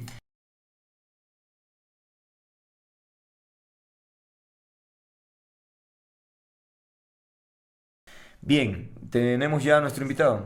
Ya se está conectando. Bien. Decíamos que es relativamente curioso porque cuando cuando se lo detuvo a Fito, ¿no? De inmediato la figura de la extradición surgió y nosotros en este programa empezamos a hacer los análisis sobre cuál era el proceso a seguir. Ya tenemos, todavía no. Ah, ya.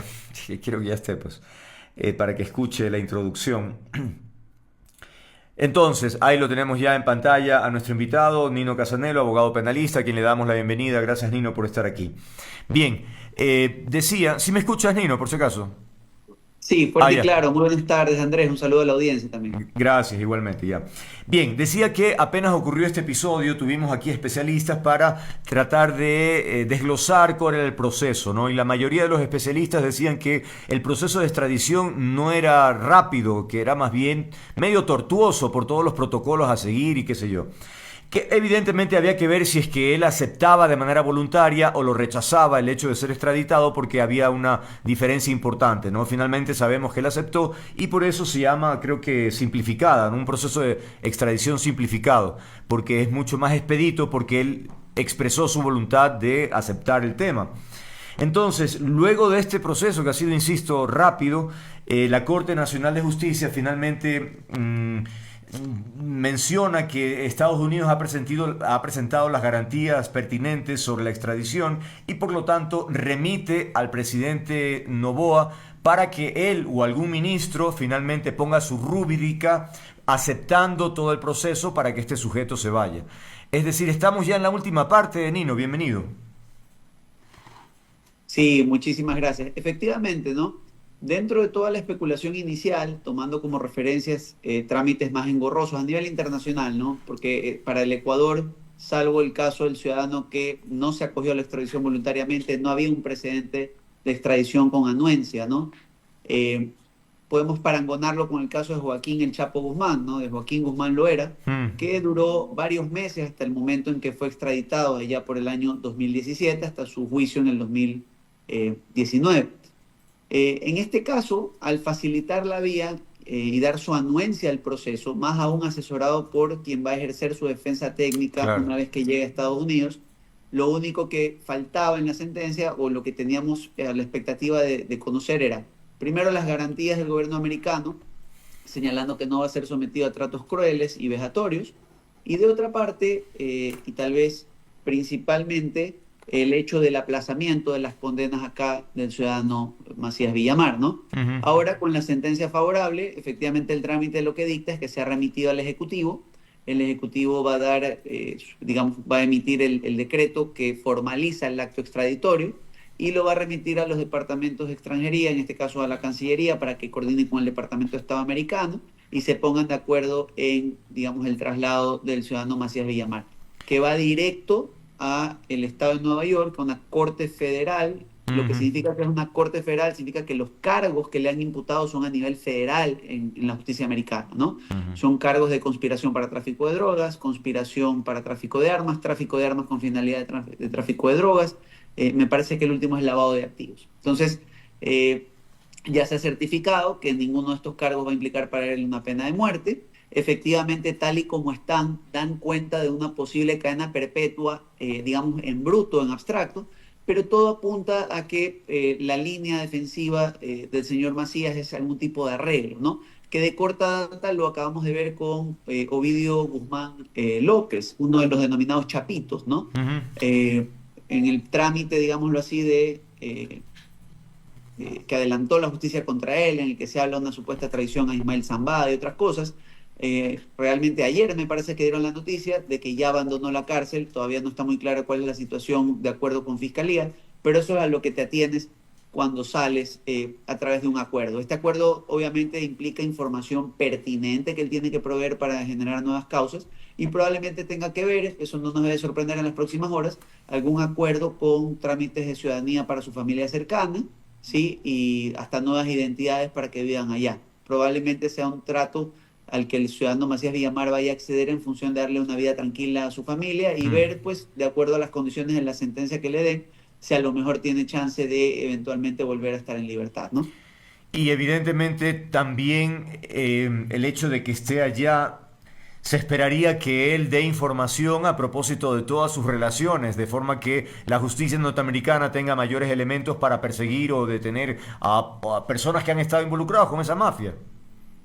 Desde luego, mire, en este punto me ha gustado hacer un recuento importante, ¿no?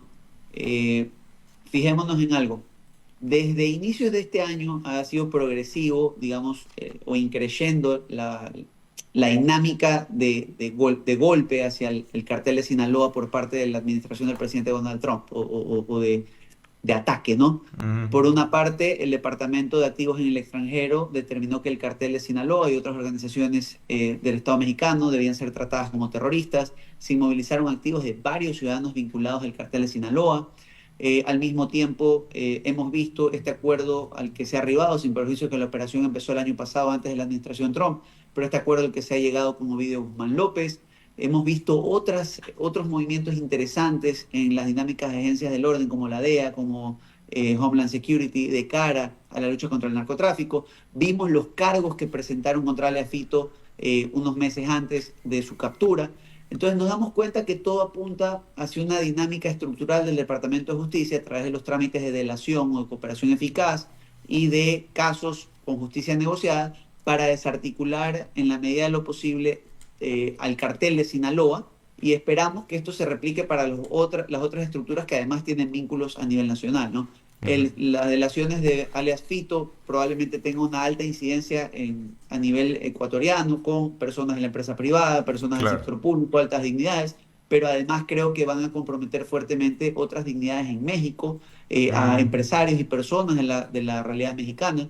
Es ciertamente Es ciertamente un momento muy difícil, digámoslo así, para el tráfico de drogas en la modalidad de cartel, porque además, y esto es muy interesante, esta segunda o tercera marcha que le está metiendo el tema el presidente Trump tiene que ver con que para él es una política de Estado librar al país de la crisis de fentanilo, y justamente una de las dinámicas que ha enfrentado más fervientemente a las dos facciones del cartel de Sinaloa de corta data, y nos referimos a la Malliza y a los Chapitos, es si en lugar de cocaína empiezan a traficar con más fentanilo, a veces sintetizado en territorio mexicano, a veces precursores chinos enviados en frontera americana. Entonces, vemos que hay un plan estructurado para desarticular esta organización del que Ecuador indirectamente se ve beneficiado también, porque si de ahí sale información que nos comparten para purgar nuestras instituciones, bienvenido sea, ¿no? Sí, qué importante es que estaba leyendo paralelamente a lo que mencionas el caso de Daniel Salcedo que ha concurrido a la Comisión de Fiscalización de la Asamblea y él está hablando, ¿no? Dice, he sido parte de todo, no solo de la salud, sino de otros sectores, yo solicité estar aquí y todo tiene que ver con el dinero con el que se mató a Fernando Villavicencio. Es decir, qué importante que efectivamente estos sujetos que están involucrados en estos episodios puedan tener esa oportunidad o que acepten informar sobre las conexiones que tienen y finalmente descubrir la verdad de hechos tan atroces como el asesinato de Fernando Villavicencio. Bueno, retomemos. Entonces, digamos que suponemos que el presidente firmará tan pronto pues reciba, porque él ha manifestado su deseo de que se vaya. Entonces, luego de esto, entendemos vendría la parte diplomática para que no sé si vendrá un avión de Estados Unidos para llevárselo, pero lo cierto es que en el momento que Ecuador entregue a este sujeto, ya Estados Unidos es quien tiene el control sobre él, ¿no? Es decir, ya Ecuador queda distante, digamos, ¿o no? Y la respuesta realmente, digamos, a priori podría ser sí, pero depende. ¿Por qué insisto? Si bien yo estoy aplazando las condenas del ciudadano, ¿sí? Eso no significa que la información que él provea allá eventualmente sea sometible a una cooperación internacional. Okay. Y si de esa cooperación internacional yo puedo esclarecer el alcance real de su red de influencia y a otros involucrados, o incluso, porque aquí vamos a ser bastante duros con algo, ¿no? Nosotros a veces vemos figuras o los denominados objetivos de alto valor en la cadena delincuencial, las personas más violentas, más sanguinarias, que ya vienen de una tradición criminal, pero nos olvidamos que estas personas generan el rédito económico en sinergia con estructuras privadas y públicas que a veces no tienen el mismo nivel de exposición que ellos. Y le pongo un ejemplo interesantísimo de lo que deberíamos esperar, a propósito, digamos, de lo que algunos señalan como una deposición de la justicia local en favor de la americana, una falta de soberanía. Fíjese usted, cuando procesan a Joaquín El Chapo Guzmán, otros delatores, otras personas que participan de su juicio, apuntan hacia Genaro García Luna. ¿Quién era Genaro García Luna? Era el secretario de Seguridad Pública y del Estado mexicano en el gobierno del presidente Calderón en ese momento. Entonces, bajo esa premisa, usted tiene como un caso de alto relieve contra un objetivo, podríamos decir, del Chapo de máximo nivel o intermedio, como lo querramos ver, nos llevó a un vínculo directo con una institución estatal. Y cómo no, esto pudo haber abierto nuevas líneas investigativas de la relación estatal con actores que a lo mejor no alcanzamos a ver. Porque aquí viene algo muy interesante, ¿no? Y esto siempre se dice. Todos conocemos al traficante de origen mexicano, colombiano, ecuatoriano, pero poco se habla del importador, ¿no? Si este es un negocio de exportación en nuestro país, tiene un importador en el otro lado. Entonces, ¿quién quita que esta información que la persona, en este caso Adolfo Macías, provea, nos dé al exportador de acá, al beneficiario del exportador de acá, y también le permita a la justicia ecuatoriana saber quiénes son las personas allá que no les importa de dónde viene la droga? Claro, o sea, todo eso en cuanto a la información que pueda proporcionar, pero en cuanto al control, en cuanto a lo que suceda con la vida de ese sujeto, eso sí depende de los Estados Unidos, pues. Desde luego, porque está en una cárcel federal de allá. Ahora, yo le soy muy sincero, y las técnicas especiales de investigación en materia de delincuencia organizada, perdóneme que lo diga, responden a la filosofía de Jeremías Bentham, son consecuenciales utilitaristas. O sea, estamos de acuerdo en que cualquier proceso digamos, de colaboración eficaz, de delación en colaboración, implica una persona que está buscando un beneficio a costa de traicionar al resto de su estructura, y el Estado asume aquello al punto de disminuirle la pena o darle un trato preferencial. pero la idea es generar de una u otra manera mayor beneficio para la mayor cantidad de personas. ¿Cómo? Desarticulando no a una persona por 30 años, sino a la red permanentemente. Entonces, el enfoque, ahí sí pragmático y de la colaboración internacional debe ser superior a un enfoque, digámoslo así, de limitación, ¿no? Aislacionista, nacionalista. No estamos desconociendo el alcance de la justicia ecuatoriana, lo que estamos haciendo es generando una técnica especial de colaboración internacional que pueda expandir el horizonte investigativo localmente. Ahora bien, en cuanto a los delitos por los cuales se lo acusa allá en Estados Unidos, si se suman, que es lo tradicional, entiendo allá también, pues sale una cantidad enorme de años de prisión. Entonces, la colaboración eficaz lograría reducir aquello, pero al punto como para que salga libre dentro de pronto. ¿Parecería improbable eso o no? Depende cuánto definamos pronto, ¿no? Digamos que el estándar que se ha mencionado desde que le formularon los cargos habla desde 10 años hasta cadena perpetua. Y esto lo hacen en todas las variables posibles, ¿no? Son 7 cargos, solo le imputan por 1, solo le imputan por 2, por 3 y va increyendo, ¿no? Yo creería que en un término medio, por las características de la información que dé y siempre y cuando lo corrobore la justicia, ¿ya? Estamos hablando tal vez, no sé, pues de más de 20 años, tal vez, un poco menos, tal vez, ¿sí? Pero no creo que sean menos de 10 años. ¿Okay? Lo importante, creo yo, para el ciudadano Macías, y esto sí le digo a la audiencia que se prepare porque es el tipo de tratos que ofrece Estados Unidos, esto no es solo con él, sino con muchísimas otras personas, es un trato preferencial para su familia, visas, ¿sí? Un cambio de identidad, la posibilidad de vivir allá, y probablemente eso implique a la larga, debo decirlo desde ya, que se haga más complicado el proceso de regresarlo al país a cumplir las penas que acá tiene pendientes, que después de un poco suman 40 años, ¿no? Entonces... ¿Y por qué? Sí. ¿Por qué sería difícil? Es decir, si hay un tema de extradición, él cumple allá, pero bueno, pues ahora que lo traigan, pues. Es correcto. El primer aspecto va a ser la edad en sí misma. ¿Sí? Pensemos en qué edad va a tener para la fecha en la que salga. Segundo, pensemos si en algún punto, en el marco de otra colaboración, pues el Estado de una u otra manera, porque tampoco es que su normativa lo tiene previsto, ¿no? En el momento en que la ley de extradición habla del aplazamiento, esta no es una norma que tenga una vinculación directa con las formas de extinguir la pena en el Código Orgánico Integral Penal. Así que alguien podrá alegar mañana por favorabilidad que las sentencias que pudieran estar vigentes acá siguen corriendo, ¿sí? Ese no es un tema que se va a dilucidar hoy, probablemente le toque a los jueces de mañana, pero algo en lo que sí tenemos que subirnos, lo que tenemos que aprovechar, y voy a ser reiterativo cada vez que toque este tema, es, sin perjuicio de que cumpla en el Ecuador y que se respete la justicia ecuatoriana, tenemos que aprovechar cada milímetro de información que proporcione el señor Macías en una colaboración internacional. Claro. Tenemos que tener en este diálogo, para enviarlo hacia allá, una colaboración fluida para desarticular realmente las redes de influencia criminal en el Ecuador. ¿Qué pasa si eventualmente, evidentemente no es que lo desee, pero qué pasa si lo asesinan a este señor Fito en la cárcel, algún compañero, algo ocurre y, en fin, ¿tiene alguna responsabilidad el gobierno norteamericano por no haber preveído y finalmente protegerlo? Sí, claro que sí, pero esto hay que ser claro, va a ser ante la misma justicia americana por los familiares del ciudadano Macías Villamar.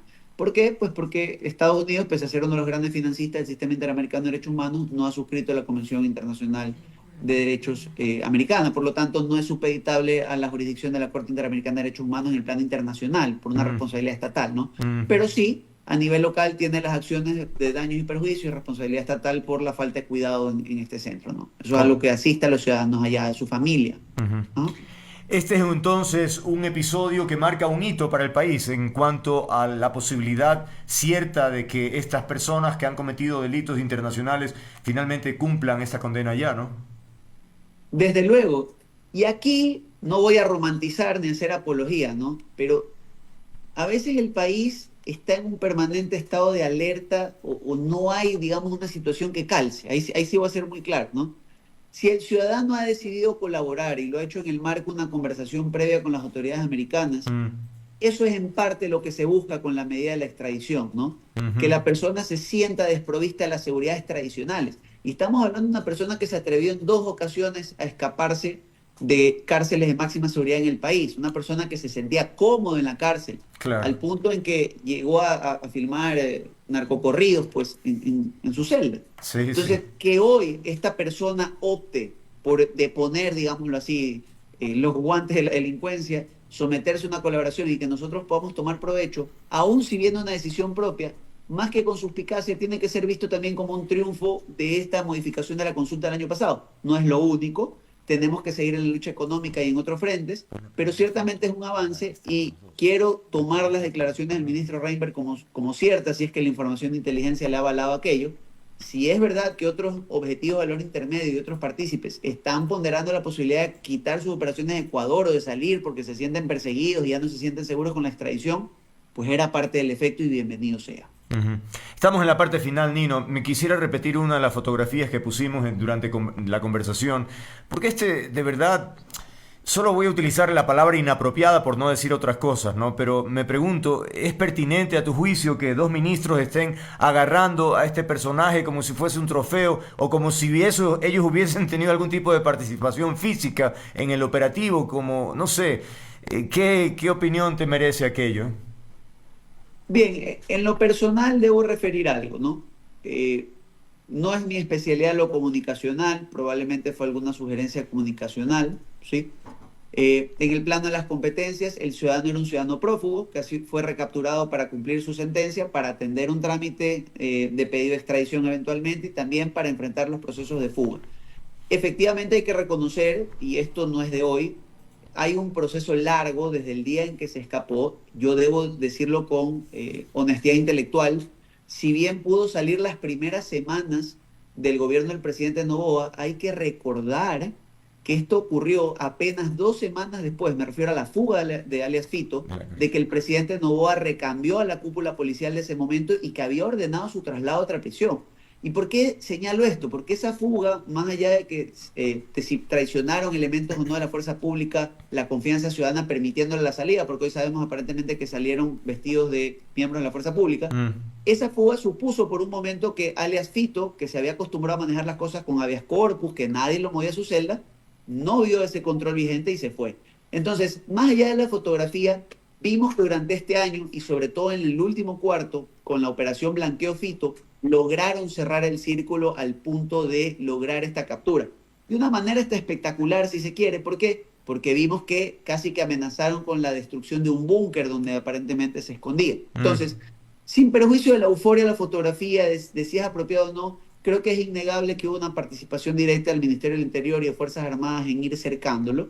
Y creo también, y esto es una posición muy personal, que a la larga, ante tanto pesimismo en una pelea por seguridad, también se quería dar un mensaje triunfalista. Más allá de que, insisto, ya esto pasó, esto es periódico de ayer, al corto el ciudadano Fito va a estar fuera, necesitamos otros objetivos de alto valor y aquí un tema que yo le vengo pidiendo al gobierno hace mucho tiempo, Andrés, y que lo ratifico. Necesitamos un gran operativo, una gran pesquisa, ya no solo a valores intermedios. Necesitamos a personas de la empresa privada, personas que se estén beneficiando de estas actividades, grupos empresariales cuyo crecimiento no esté justificado. La arista económica, si algo nos ha enseñado el caso de Fito, es que los presiona al punto de quebrarlos. Todos les podrían perdonar en esta sociedad menos no tener dinero y ellos no se lo van a perdonar. Si atacan por ahí, van a tener resultados. Sector empresarial y judicial también, ¿no? Qué Sí, cantidad desde luego. A pesar de que aprovecho, Andrés, y debo decirlo porque conozco que hay excelentes referentes a nivel de mandos intermedios en Contraloría General del Estado. Han existido recientemente informes contra algunos jueces por supuestos enriquecimientos ilícitos, ¿sí? O por faltas en sus declaraciones patrimoniales. Yo le pido a las autoridades de la Contraloría que vayan y revisen el trabajo de varios de esos auditores. ¿Y por qué le digo, Andrés? El baremo con el que están midiendo son transacciones bancarias, es decir, están atacando a los jueces que sí han bancarizado su dinero. Y muy poco se está haciendo con aquellas personas que no justifican su gasto, al punto que están logrando falsos positivos. Jueces de una trayectoria intachable, con un patrimonio a veces de orden familiar, están siendo expuestos como presuntos incumplidores o como presuntas personas con declaraciones patrimoniales injustificadas, cuando otros que conocen la mayoría de la comunidad, digámoslo así, que tienen un estilo de vida no congruente con sus posibilidades, pasan por debajo del radar. Mucho ojo a la labor de Contraloría. Muy bien, muchas gracias por estos análisis, reflexiones y estos argumentos que usted ha planteado, sobre todo esta última parte también sobre la necesidad de transparentar e investigar con precisión, porque evidentemente no se puede lesionar el prestigio de las personas con patrimonios bien logrados. Nino Casanello, gracias por haber estado aquí, abogado penalista aquí en nuestro programa. Buenas tardes. A usted, Andrés, un saludo a la audiencia. Gracias. Feliz tarde. Igualmente. 18:38. Amigas, amigos, es tiempo de despedir, pero recuerden, me encanta lo que hago, disfruto interactuar con ustedes. Si quieren encontrarme, aquí estoy y estaré comprometido con el periodismo, con las ideas, con los afectos. Un apapacho, los espero siempre. Chao, chao.